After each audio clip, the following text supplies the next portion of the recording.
Welcome back, everyone in YouTube land.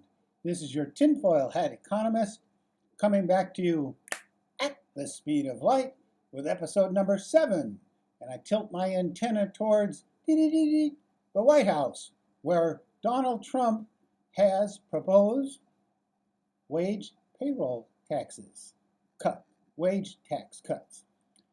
So the title of this episode is President Trump is right! Cut taxes on wages! Well, as surely all of you know, we live in the age of the coronavirus. And with hospitality and travel and even supply chain industries wrecked, it looks possible that Q1 and the first half of 2020, in fact, it looks likely, will slip into an economic recession. So what to do? What can we do? As presently constituted, there are 3 ideas that are usually floated out. The Federal Reserve could cut interest rates, but they're already near zero anyway, but they could cut them down to zero. The Federal Reserve could engage in a conventional quantitative easing, that is, the buying largely of treasury bonds on globalized capital markets. These 2 methods might have a small boost, very small boost on aggregate demand or spending inside the United States.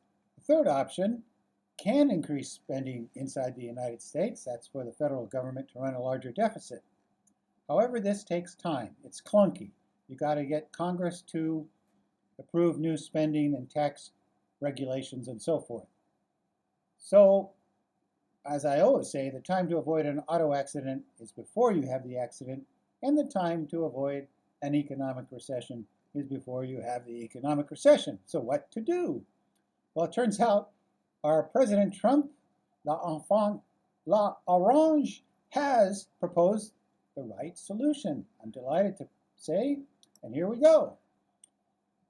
Today's headline, newsfeed from CNN, Trump pushes payroll tax and assistance for hourly workers in coronavirus economic response. And you might say, well, that's going to take time, right? Well, there's an excellent blog out there run by Macromom. And Macromom says, and I'll have links for you in the description box, you need to get money to people now.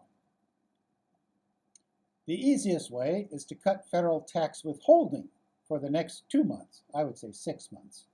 In 1992, George H.W. Bush, that's Bush Sr., issued an executive order, and employers used the new lowered withholding tables. And within weeks, people got a bump in their paychecks, it worked, and people spent the money.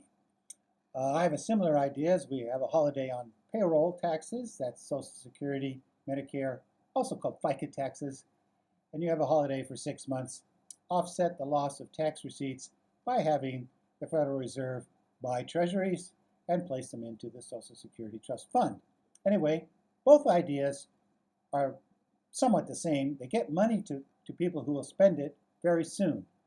I think the payroll tax gets it more to people that have to spend every paycheck week to week to keep bills paid, and federal withholding might go to some upper income groups, which I'm not here to beat up on rich people. I'm just saying they tend to save their money to a larger degree. And with the stock market collapsing down 7% yesterday, which was a Monday, they might actually save their money. In any event, it's amazing that the Trump administration is actually looking at the right solution. So stay tuned.